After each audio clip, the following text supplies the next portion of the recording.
shaping and communicating your organization's voice. Whether you are speaking with members, founders, or partners, the message you share matters. We hope you leave today with ideas and tools that you can take back to your organizations and that this series has helped you feel more confident and prepared in your board leadership. Tonight, I'll be monitoring the chat, so please feel free to share your thoughts and questions as we go along. We will save some time at the end for discussion. So without any more ado, Paula. Thanks.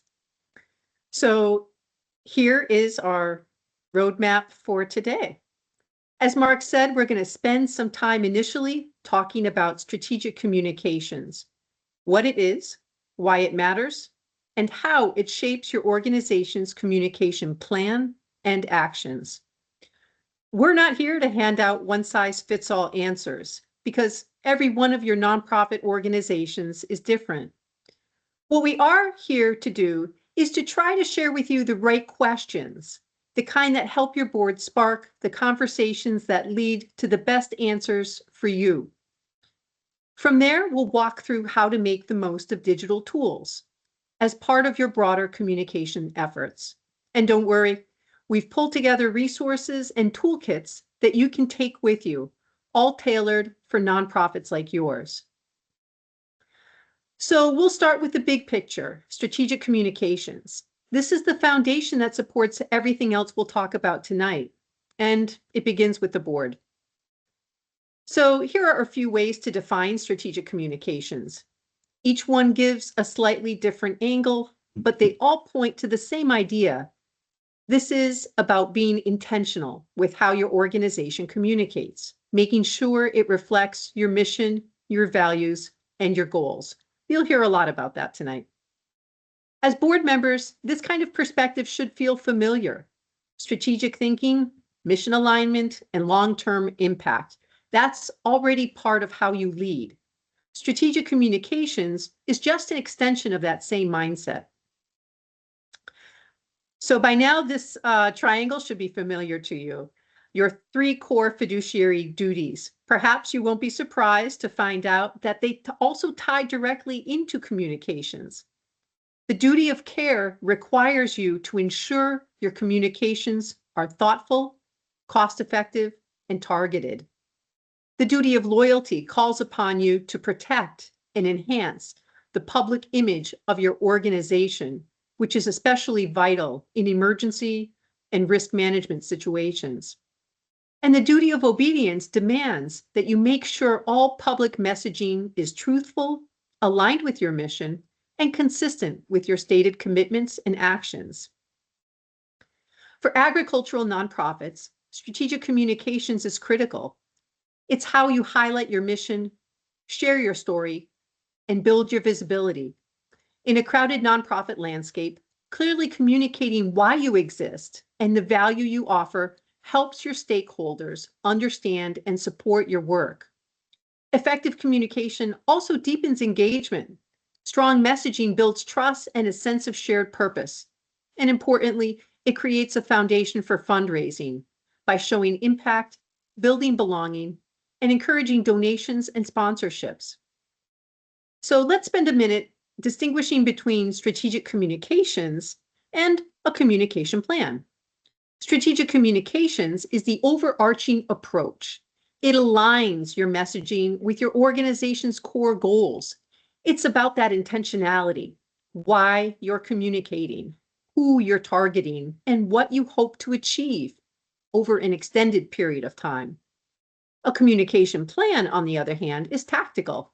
It lays out specific actions over briefer periods of time, what messages you'll send, what channels you use, and when.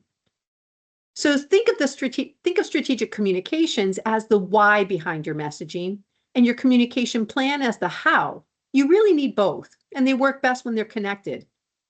At the end of the day, it takes that big picture thinking combined with the on-the-ground action to make communications work.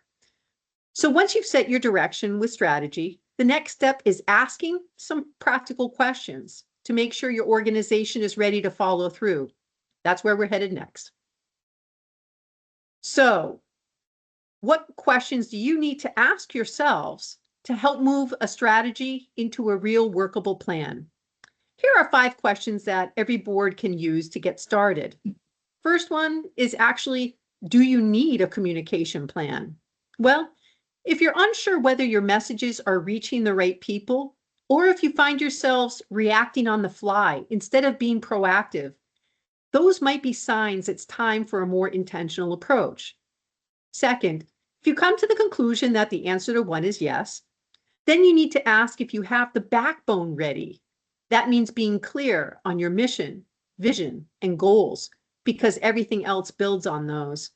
Third, set yourself some realistic expectations, given your size and capacity. Smaller nonprofits can't do everything. However, and this is important, they can really focus their efforts where they will make the most impact. Fourth, what do you actually need to make things happen, whether it's staff, time, tools, or content support? And finally, take a second to think about what role you should play in all of this as a board. In a smaller organization, that might mean hands-on help with social media. In a larger one, it might just mean helping to shape the priorities while your staff takes the lead on execution. So this diagram shows that there is shared space between board and staff when it comes to communication responsibilities. That balance will vary from one organization to the next. Ideally, the board sets the direction, acting as a guide and monitor, while the staff take the lead on developing and carrying out the plan. But let's be honest, especially in small and mid-sized nonprofits, things aren't always ideal. Often the board is much closer to the action, helping with everything from messaging to outreach. Which brings us to the next section. Alba is going to walk us through what it looks like to actually build a communication plan, assuming that you, as board members, might be rolling up your sleeves and helping make it happen. Alba? Yes, thank you, Paula. Okay, so as Paula said, strategy becomes real when we make a plan. In this part, we will show you the steps to build a communication plan and share some tools to help you do it. Here is a simple way to think about what a communication plan does. It helps you bring people step by step from not knowing about your organization to feeling connected and involved. You may be working with many groups, members, partners, people in the community, and each one is at a different place. A good plan helps you speak with each group in a way that's clear, meaningful, and meets them where they are. The goal, the goal is to move people forward, to help them learn about your work, care about your mission, and eventually become supporters and partners. That's the big picture. Now, let's walk through the steps for building a communication plan. These 10 steps give you a clear path to make a communication plan that matches your mission. Some steps may be done by staff, others by the board, or both working together. And don't worry, this is not about being perfect right away. It's about making good, thoughtful choices that help you move forward. Now, we will explain each step by one by. The first step is identifying who will be responsible for leading this work. Do you have someone on your board with communications or marketing experience? If not, this might be a skill to recruit for. If it's not a board-led effort, it could be a staff member, the chief executive, or even the committee. What matters most is being specific, clarify the role, scope, and authority. This creates accountability and keeps the process moving. Then we have step 2. Before you jumping into planning, take time to gather the information you already have. Start with your strategic plan, especially sections like the SWOT analysis. Collect examples of past communications and make sure you have access to accounts and analytics. These materials will give you a baseline to figure out what's working and what might need to change. For step 3, your strategic plan is the lens through which your communication efforts should be focused. Review your mission, your vision, and key goals. Ask yourself if your current communication supports these goals. Do they give you the outcomes you care about the most? These reflections helps ensure alignment between your message and your mission. Paula?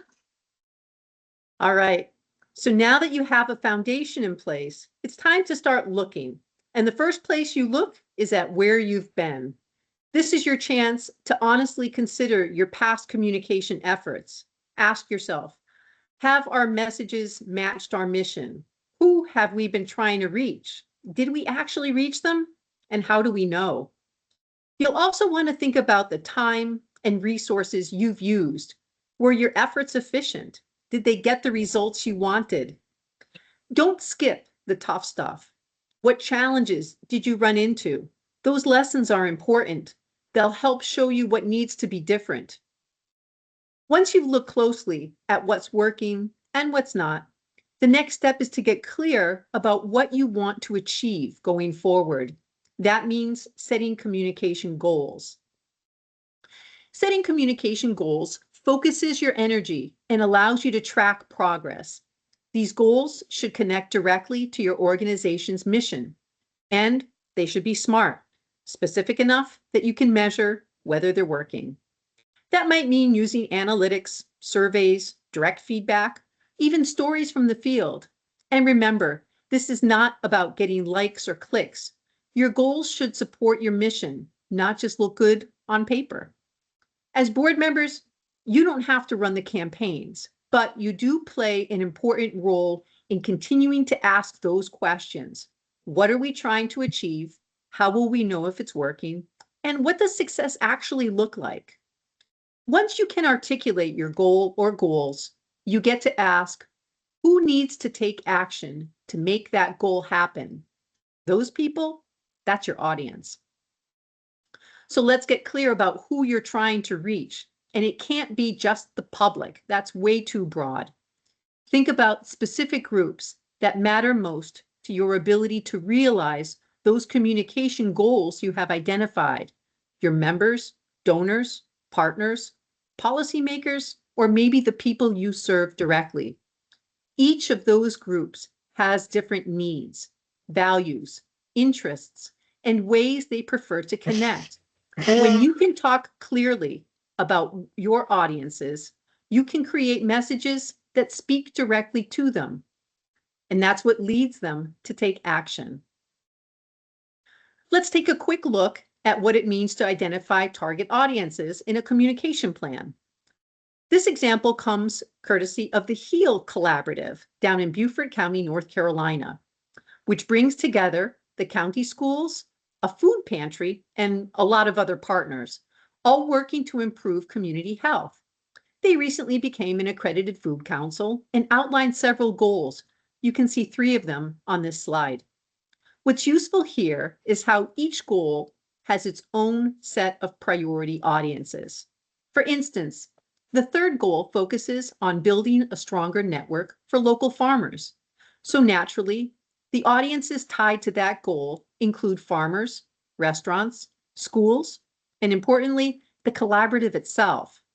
This is exactly the kind of thinking your planning should help you do, connecting the dots between your goals and the people you need to reach to make them happen, both internally and externally. Once you know who you're trying to reach, the next step is to craft messages that really connect with them. What do they care about? What kind of language or emotion makes them pay attention? This is where your organization's story becomes powerful, because how you talk about your work, your impact, and your values is what makes people listen, relate, and act. So here's an example of what it looks like to build a message that's audience-centered. Let's say you're part of a nonprofit that helps farmers with succession planning. One of your primary target audiences is older farmers who don't yet have a plan in place and don't really have family interest in their farm. So let's start by thinking about what matters most to them. In this case, it might be things like legacy, self-reliance, and stewardship, all deeply rooted values in the farming community. Then consider what might be getting in the way. A lot of farmers in this situation feel stuck. They might think, no one wants my farm, or succession planning is too hard. That's an emotional barrier that you need to respond to. So, how do you meet that moment? Your message becomes a reassurance. You just need someone who knows how to guide the conversation and protect what matters most to you. And finally, end with a simple, clear call to action. Let us sit down with you. When you put all of this together, the message feels personal, relevant, doable. And that's the kind of message that will be well received, and that leads to action. Alba? Okay, so for step 8, once your key message is in place, the next step is figuring out how to get them in front of the right people. Think about which channels make the most sense for each audience. Is social media the best fit? Maybe an email newsletter works better. You don't need to be everywhere, just where your audiences already are. Match the platform to the purpose. A simple, targeted approach can work wonders. Every communication effort, no matter how small, requires time and resources. Even if you don't have a formal marketing budget, you will need to plan for staff time, designing tools, printing, and outreach efforts. Set a realistic timeline and assign responsibilities. This helps ensure your plan is strategic and achievable. In this final step, define what success looks like for your communications efforts. Set clear benchmarks like the number of people that sign up for events, the number of volunteer hours or donations, and track them often. Pay attention to what's working, especially in relation to your time and budget. Most important, schedule time to review your outcomes so you can learn and improve going forward. Now that we have gone through the full communication planning process, let's look at some of the tools that can put your plan into action. We will start with digital media. This plays a big role in how you reach and connect with your audiences. So let's take a look at your digital media ecosystem, the channels you have to get your message out there. You have 3 main digital tools, your website, your email list, and your social media accounts. Starting with your website, this is your home base. You own it, you control it, and it's where people can find the most complete, up-to-date information about your organization. But here's the catch. Websites are passive. People don't just stumble across them. You have to give them a reason to go there. You may have to promote it in newsletter or social media or through search engines. Then we have email, still a great tool, probably the best way to speak directly to your audience. It's personal and you control who sees, what, and when. But it's only as strong as your list. If you don't have enough people on it, if the people are not opening your emails, you are limited in your reach.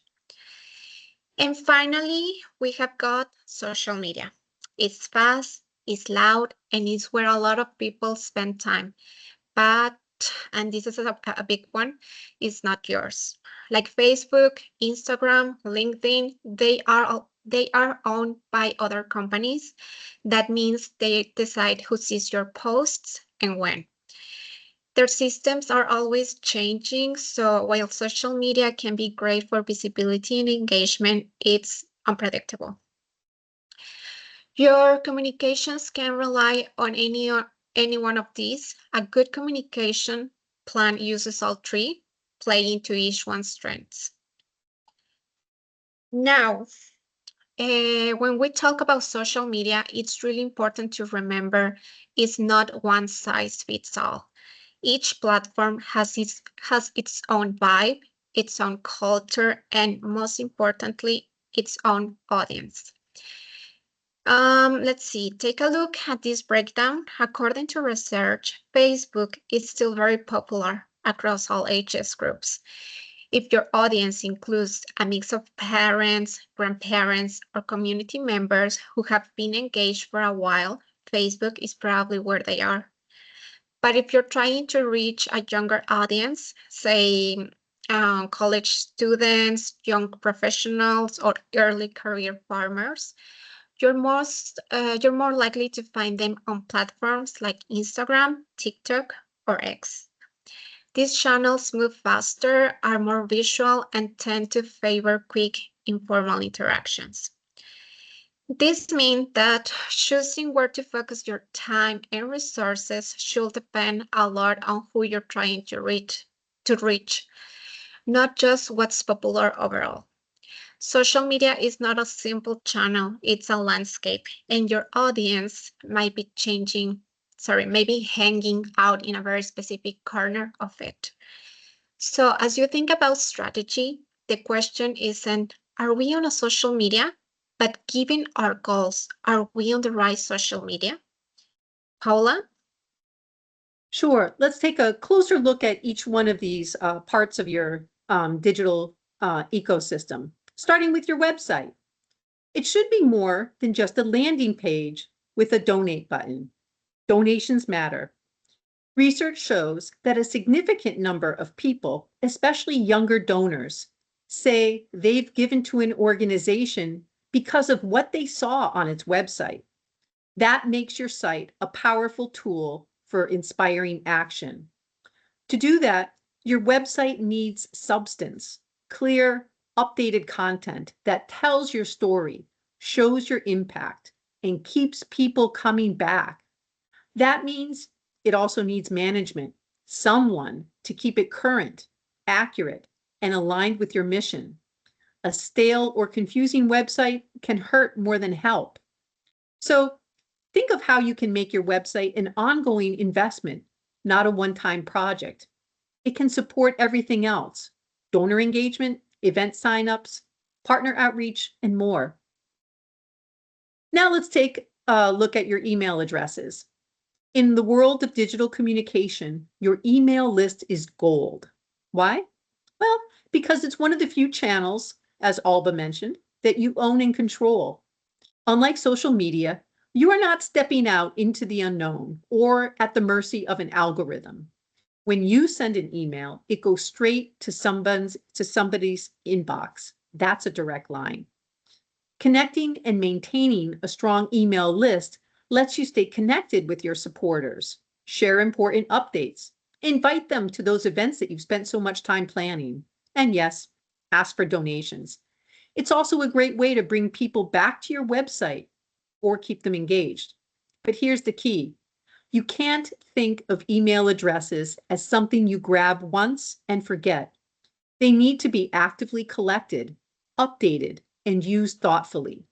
Treat them like the relationship building tool they are. Then there's your social media. This is your megaphone. It can drive traffic to your website, grow that email list you care about so much, and show your personality. But here's the thing: social media takes commitment. Not every organization has the time or staff to do it all, and that's okay. It's better to do one platform well than to spread yourself too thin. Later on, we'll talk a little bit more about best practices for social media use. Before we leave this, though, just a note that for younger audiences especially, if they don't see you online, they might not see you at all. And that's critical because look at them. They're just natural amplifiers waiting to learn more about your organization.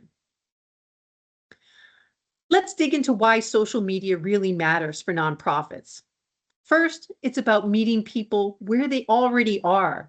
Your audience is scrolling, watching, engaging. It's your job to show up in their space.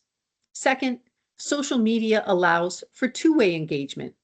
Unlike traditional media, this is space for conversation.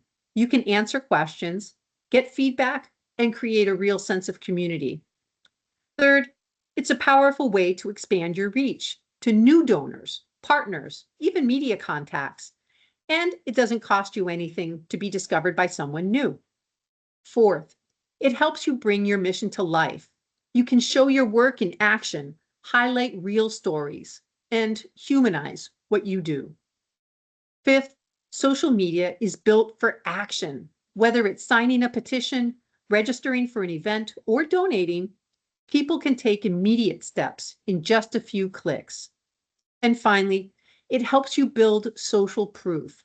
When people see others engaging with your posts, sharing your great work, or responding to calls to action, it reinforces that your cause matters and that your organization is an important part of something bigger. So yes, social media can take time and planning, but used well, it can be one of your most effective tools for visibility. Alba? Okay, so here's something important to remember. Social media is not your strategy, it's a tool that flows out of it.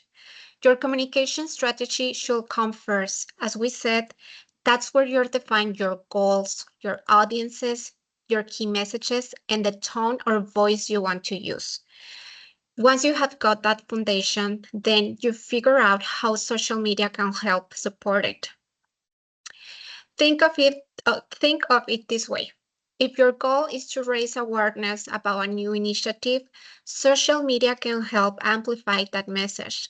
If your goal is to drive more donations or event signups, social media can point people toward your website or email list to take action. But it always works in service of a bigger plan. That way, your posts aren't just random. They are intentional, consistent, and aligned with your mission. Now let's turn to the spotlight on the board, because strong social media starts with the right questions at the leadership level. These questions should sound familiar. They echo those that help you with your communication strategy.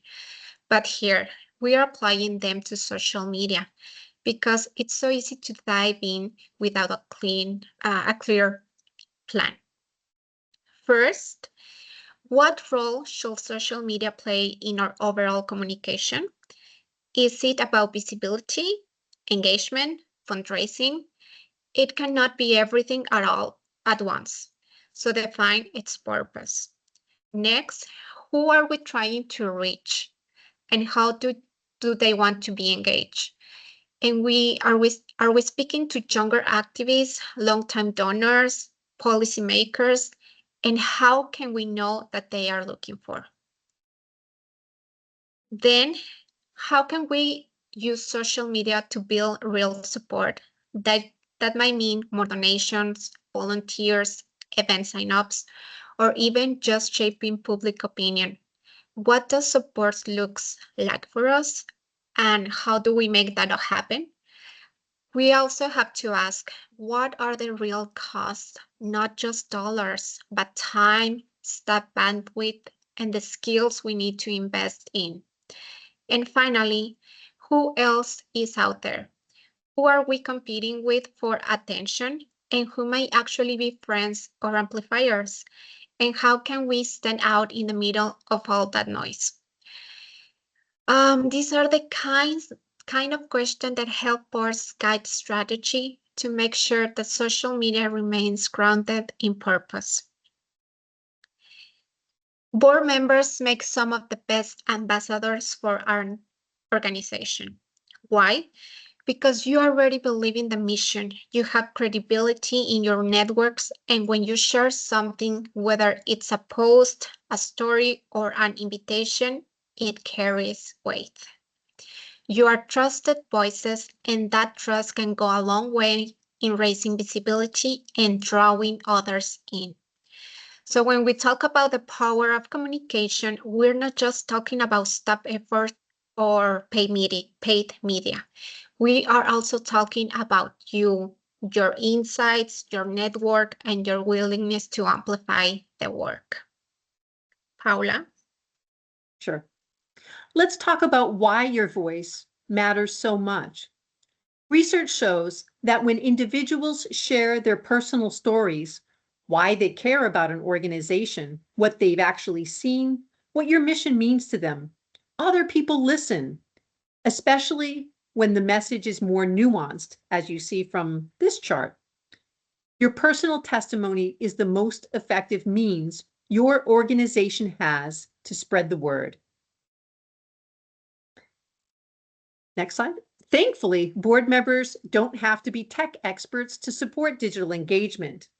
You can help amplify content by shaping and endorsing key messages. You can be the visible face of a campaign, making it more personal and relatable. You can help bring staff-led strategies to life, lending your presence and your energy. Importantly, you can advocate for the tools and support that your staff need to do their digital work well. And by showing up online in a thoughtful, values-driven way, you become a model of good digital citizenship. In short, you as a board member have an abundance of ways to make your organization stand out online. One of the most powerful ways you can lead online and offline is by sharing your own story. That simple, why I serve on this board message connects with people in a way no fact sheet or annual report ever does. It puts a face and heart behind the mission. It makes your work feel real and relatable. Stories are what people find meaningful. It's what we all remember. And when others remember you, they're more likely to trust your message and maybe even take that next step. So your stories have the power to inspire and inform. Social media is just made for stories. That's what makes it such a valuable tool. It gives your organization a way to place those voices, experiences, and impact right in front of those key audiences. To make the most of that, you need to use digital media effectively. Alva's going to tell us how we do that. Okay, so with so many social media platforms, it's easy to get caught up in trying to be everywhere. But here's the truth. The platform itself doesn't matter as much as the fit. The right platform is the one that works for your audience, for your goals, and for your team's capacity. Facebook might be perfect for building relationships with members and longtime supporters. Instagram might help you tell your story visually. LinkedIn can connect you with partners or funders. Understanding what you want to say and who you want to reach will allow you to pick the best channels. Okay, so no matter where you're speaking, online, in person, or in an email, your message should be clear and simple. Avoid slang. Focus on one idea at a time. Make sure it connects to your mission and speaks to the people you want to reach. And if you can, make it emotional. People always remember how you made them feel, and you need to guide them to the next step, what they can do to help. Consistency is the key. If someone hears about you on social media, then visits your website, then comes to an event, they should feel like it's all part of the same story. When things feel connected, people recognize you more quickly, and that creates confidence. Trust is what helps someone advance from awareness to support, whether that through donations, volunteering, or simply spreading the word. So even if the format of your message changes, the heart of what you say needs to stay the same. Okay, so here are a few tips that always holds true. First, focus on your mission. That's what people care about. Second, don't stretch yourself too thin. Only use platforms you can manage well. Third, listen. Pay attention to what people are saying about you and use that to guide your communication. And finally, be transparent. Let people know who's behind the message and build trust and shows integrity. Okay, so we have the takeaways. Let's take a one last look at the big picture. You, as a board member, are an important part of your organization's communication work. Your voice, your stories, and your presence help people feel connected to your mission. When you speak with clarity, consistency, and passion, you inspire people to take care and take action. And it's important to remember this: nothing starts without you. It's the board discussions, the questions you ask, and the goals you choose that make all this work possible or not. So, strategic communication starts with your leadership. The whole organization moves forward when the board is involved and clear. Mark, do we have any questions?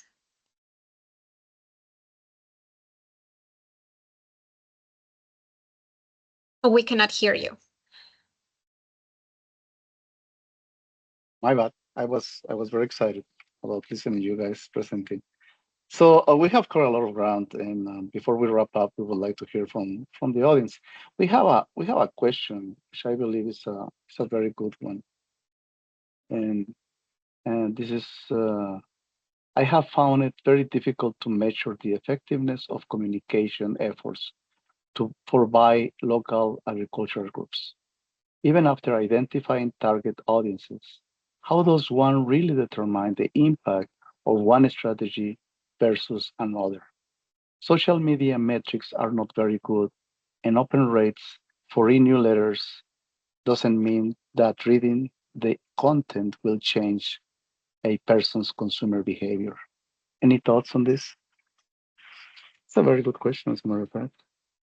What strikes me is not so much, as you point out, the click-through rates and things like that, as much as talking to real people. Don't overlook the importance of smaller types of research, focus groups, small time events where you pull people together and ask for their opinion about the material before you push it out the door. That can offer you some great suggestions on how relevant the materials are, more so than any kind of the click-through rates and things like that. What you want, I think, is to aim for relevance and as a starting point before you can even think about changing a person's consumer behavior. If you're convinced that the material is solid as it goes out, that's a different story. But I think you have to establish that first. Yeah, and it's difficult to measure, as the person says, right? I do believe also, as you said, the personal contact has a lot to do, and targeting the audience. Obviously, we all suffer of the same, right?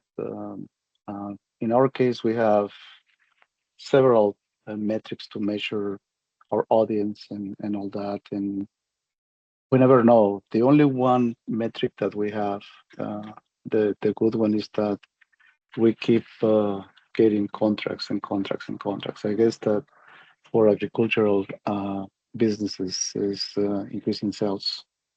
That's my take on this. Um, you know,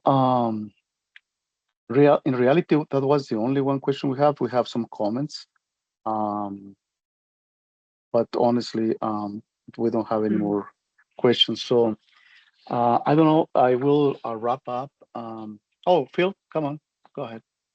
I also think, even though I know the focus was on social media, there are, since traditional media doesn't have many reporters anymore and much staff, it's not that hard to get on local radio with a story.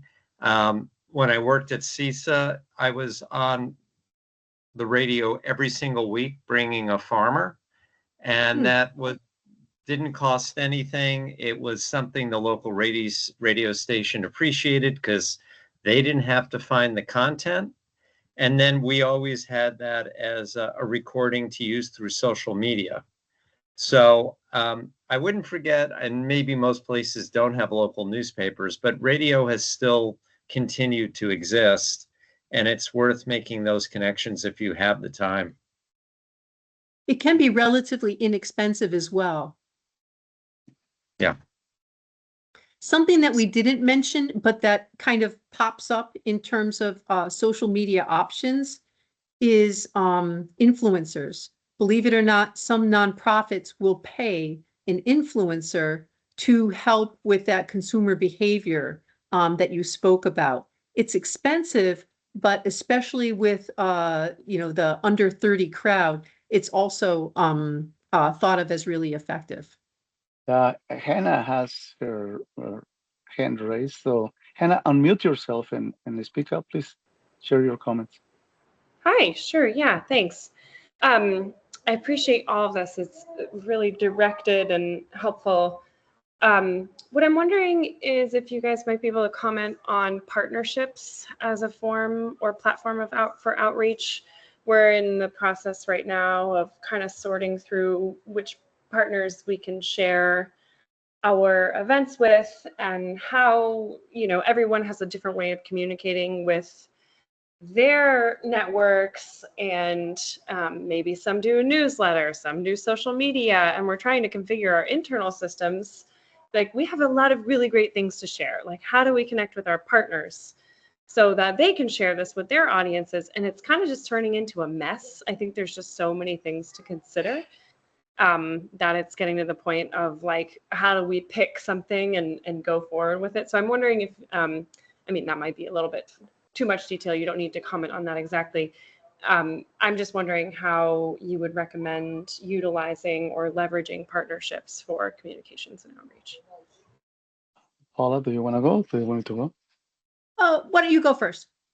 I would say that because I think we all have had that kind of situation, Hannah.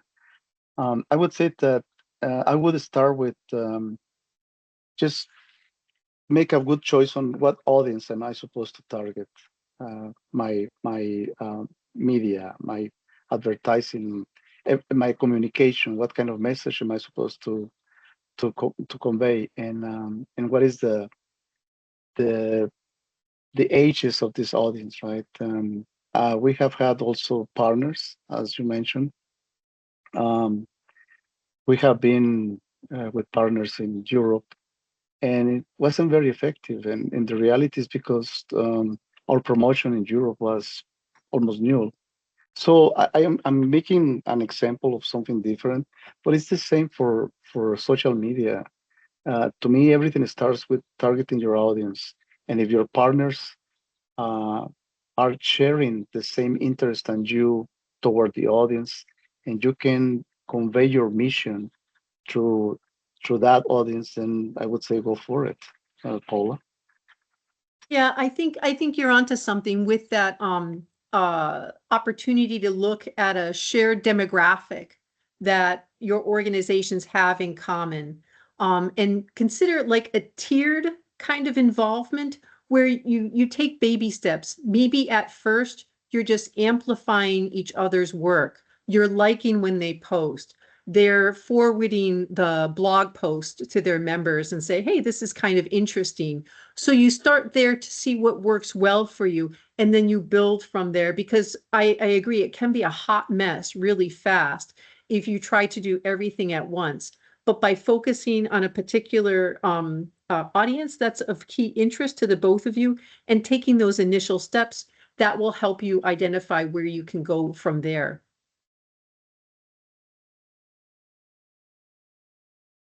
All right. Mm-hmm. I have a question. Do you have any recommendations you can share with the group about strategies to respond to negative feedback on social media posts that organizations might make? Yeah, this is that active management component that you have to think about, because whenever you send something out into the void, it can ricochet. So the first thing that you have to do is pay attention and make sure that something's not languishing out there for weeks or a month even before you respond to it. So if you're going to be making the commitment to do social media, you're also making the commitment to paying attention to how people respond. And if that response is negative, then you have to choose how to act. We'll send this resource along with the materials that we distribute. But it's important that you, as an organization, keep your chin high, right? You can't really respond in kind and in like to those kinds of things because you are representing your organization and its values.